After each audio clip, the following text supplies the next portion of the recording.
everybody, this is Julissa. Thank you so much for coming back to my channel. And if you're listening in the podcast, thank you so much for being here. It is Monday, January 29, 2024. I'm here to speak about a tragic story that happened a couple of weeks ago about a 25-year-old dancer who passed away after eating a holiday cookie that contained peanuts, and obviously she was very allergic to it. So right now there is like a big battle in between the manufacturer of the cookies and the company that sells them, which is the Stew Learners. And I know in Danbury there's one Stew Learners, very famous store here in New England, I guess you can say. But it is such a tragic story. I gotta tell you, I know when people are born with severe allergy to food, it's very hard for them. They always have to be so open about something like that. I remember years ago, I used to teach Bible Bible Sunday morning at a church I used to attend to the kids, right? And I remember towards the end, if the service was running longer, I would give them some type of snack, right? And I remember noticing how I had somebody in my class that had also their siblings there. And when it was snack time, they made the effort, like the older sibling made the effort to come to me and tell me, my brother, can I have this or the other? And I was like, that is so nice to see how they're looking out for their siblings, and also tells you how much training goes into their parents, right? As they're growing up, making sure they tell the school, the babysitters, everybody who the child, I guess, comes in contact with, to make sure that they know that they're allergic to certain foods, right? So I'm sure a lot of people can relate to this. And this 25-year-old dancer, very successful dancer out of New York City, she was visiting family over the holidays, and she ate peanuts after reading the label. Okay, so it's not like she was she was not very cautious about it. This is how tragic this is. She did her due diligence to read the label, make sure that was something that she can actually consume. And then she had a severe allergy to it that led her to lose her life because of that. So let me read to you briefly this article about what happened. She was very beautiful too, by the way. The family of Orla Batzendel is mourning the death of the 25-year-old dancer who they say had a severe nut allergy and died of anaphylactic shock on January 11 of 2024. So basically it's just happened after eating cookies that did not list peanuts among the ingredient on its label. Batsendale had moved to New York from East Lancashire, England, to pursue a career in dance, according to a statement issued on behalf of the family by their attorneys. Her family is devastated by the unimaginable loss. She was a radiant and brave soul who pursued her dreams relentlessly, leaving an indelible mark on the hearts of those who knew her, they say. So here's the thing. I'm laughing because I cannot believe it's almost like they're not taking accountability when it comes to the manufacturer or the company who sold the cookies. So I want you guys to leave me a comment. Let me know what you guys think about this. So like, who should be responsible? Obviously, somebody made a mistake.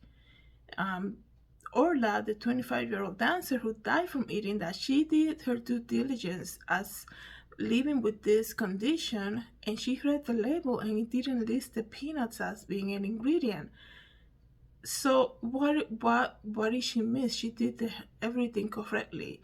So somebody needs to be held accountable. And I'm thinking now, just learning about the story, I'm thinking both of them, the manufacturer and the store that sold them, because there has to be some type of additional additional safety type of inspection done. And I know, perhaps, I never work at a supermarket or a big manufacturer company to know what goes into, the safety regulations and things like that. But you can only imagine saying, yeah, you can have our store space, and then just basically, if something happens, you're gonna wash your hands and be like, oh, that's not, we just sell them here, we don't actually make it, that's the manufacturer, go talk to them, type of thing. So let me continue reading to you guys this article. Batsendale's attorney released a second statement saying that the dancer had an EpiPen, but the allergy was too severe. Oh, that is so sad. Orla was very careful and hyper vigilant about everything she ate. Like, you can only imagine growing up with something like that. Like I said, I noticed young kids protecting their older, like their younger, even younger siblings, and saying to me, they cannot have this, they cannot have the other. And that was like just when I said, okay, we're gonna have snacks, and they came immediately to me and said that. So it's just people who grow up with a condition like that, they leave their home with the EpiPen. They're making sure they're reading every label before they eat something. So I'm sure she was very, on top of things about when it came to that. I gotta say though, my heater's gonna come on, so that's gonna be on for a couple minutes, so in case you hear additional noise. So let me just continue to read here. After she began to have an anaphylactic reaction, I might be mispronouncing that, by the way.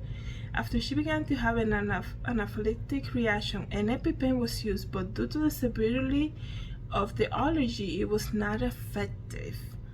Wow. It says here, these are Florentine cookies, and a huge container of them will cost you $11.27 out of the student owners in Danbury. I guess you can say that's where they bought it. Student owners expressed their condolences in a video statement. It is a sad day for us. We are just all devastated, very sad. The CEO of student owners, he came in a video statement and said that, right? But he actually came with his 4 daughters. I have 4 daughters, he's saying. One of them is in their early 20s. I can only imagine how the family feels right now, and we're just very sad about this whole thing. Mr. Lerner Jr. added that the cookies were manufactured by the wholesaler Cookies United out of Islip, New York, and repackaged by Stu Lerner's. Okay, so this is the thing. Anything can happen. This is why manufacturers, they need to be so careful, because even it could be a human error, and if they're giving you cookies, right? They're sending the cookies to your store, right?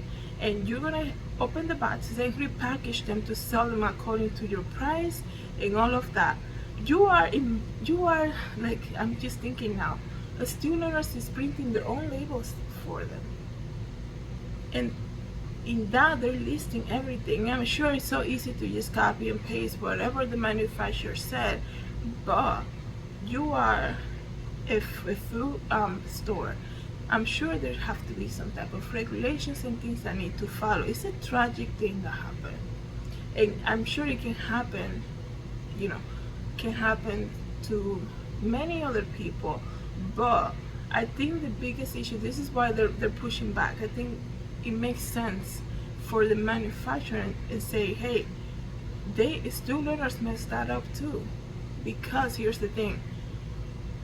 It's not like I was thinking that they got the cookies from the manufacturer and they put it immediately on the shelf.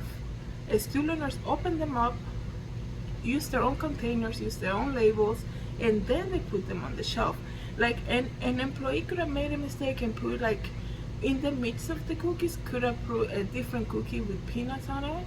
I'm not saying that's what happened, but I'm saying that leads, because of the handling after receiving the cookies, can lead to human error. So I can understand why the manufacturer is bouncing the ball back and say, hey, you are responsible, or you need to have some type of accountability. When I used to sell my clothing at a boutique, I would say, I do take returns. I'm 100% responsible for my clothing. But let's just say, like, I would deliver the clothing, I would bring dresses, whatever outfit, the collection that I was trying to sell, I would bring it to the store, right? And we talk about price, all of that, right? So you bring me as a manufacturer, as a clothing designer, I will bring the clothing. I can't talk to them. I will bring the clothing, and I will actually I think a couple times I will help, setting it up in the store and displaying it. But let's say if somebody, if somebody complain to me and say, hey, I bought this dress from the line of Julissadesigns line and the buttons came off or something, like I'm not expecting the boutique owner to deal with that. Like, you reach out to me and I will fix it, right? Because I'm the one who made it. But if somebody goes to the store and perhaps they fall while they're in the fitting room trying one of my dresses, I shouldn't be responsible for that, right? So this is why it's so tricky, because as two learners, it's not like they just got the cookies and put them in the store shelf. There was a handling process of that. They had to open, count them, and print their own labels and all of that. So the manufacturer is saying, hey, you're responsible for it. And I don't know how like the process works, anything like that when it comes to food, selling it to like a store. But if they had a paper from the manufacturer saying you're signing off on this cookie, these are the ingredients, this is exactly what we're going to put in our boxes, and if that paper, that contract is signed by the manufacturer, then of course the student learners can be like, they're the ones responsible for this, right? But they're risking it. There is a big risk for a store like that to be like, send us your, the food, and we'll open it up and then we'll put our own labels and all of that. Basically, we're gonna pretend that it's our cookies, but if something happens, like, oh, we wouldn't make this type of thing. So I can totally understand why there's a back and forth type of issue right now, after this 25-year-old woman lost her life after eating one of these cookies. Like I said, this is very tragic. It's crazy. She was at a holiday gathering with family, I believe. They tried the EpiPen. Can you imagine the scene? I cannot even imagine the scene of them trying to help her. So it's very tragic, and it's the beginning of the year too. So let me see. In the 24 hours since the Cookies United learned of the tragedy, we've been cooperating with the New York State Department of Agriculture and have been informed we are in compliance with all applicable rules and regulations relating to this product. And they also express the deepest sympathy to the family. Meanwhile, okay, it says here, officials from the Connecticut Department of Consumer Protection, this said also in the statement, this is heartbreaking tragedy that should have never happened. And food investigators are working hard with the Department of Public Health officials in New York State, New Jersey, and the Food and Drug Administration and the student learners to determine how this error happened and prevent a similar tragedy from occurring in the future. Correct labeling so that people who have food allergies can appropriately protect themselves is of utmost importance. I'm devastated to learn of this incident, but work with the partners to ensure that we can protect people with food allergies.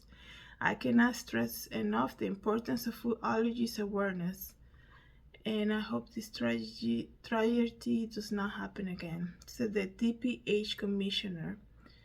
It is so shocking, like I said.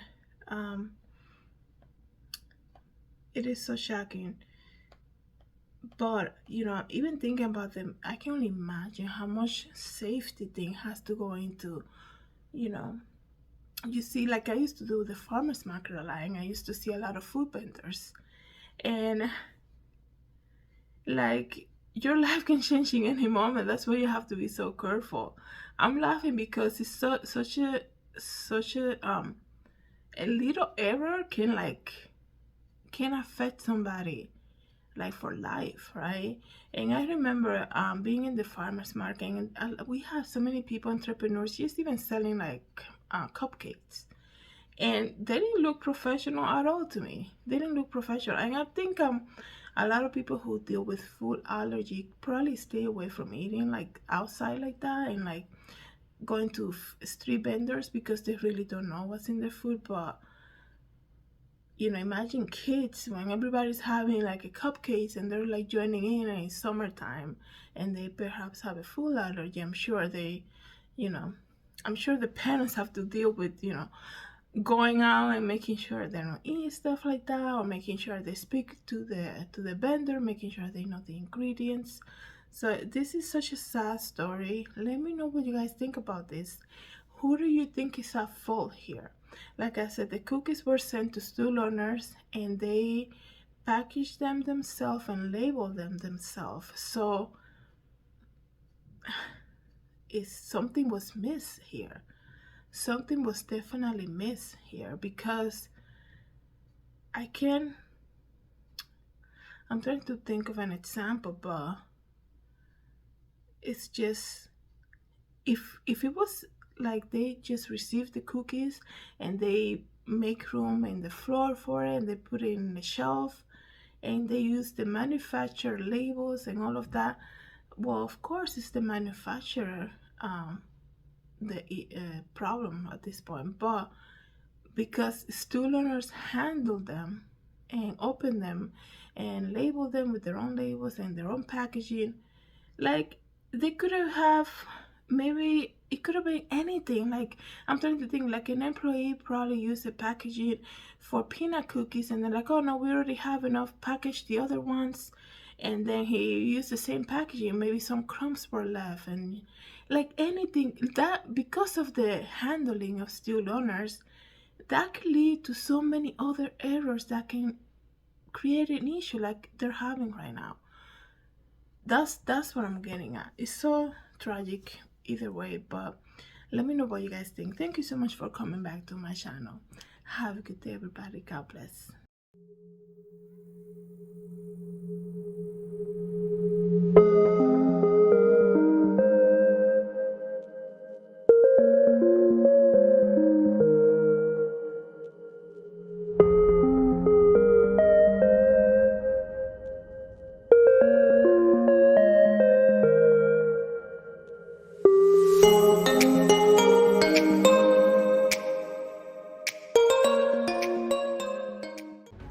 Hi everybody, this is Julissa. I'm here to invite you to my podcast, Julissadesigns, and it can be found on Anchor, Apple Podcasts, and Spotify. You can join me every day as I make episodes of the latest news, real life stories, and I also share my favorite Bible verse. Hope to see you then. God bless. Everybody, this is Julissa. Thank you so much for coming to my YouTube channel. Please don't forget to subscribe and hit the notification bell. And if you want to know more about me, you can always visit www.julissadesigns.com. Have a great day, everybody. God bless.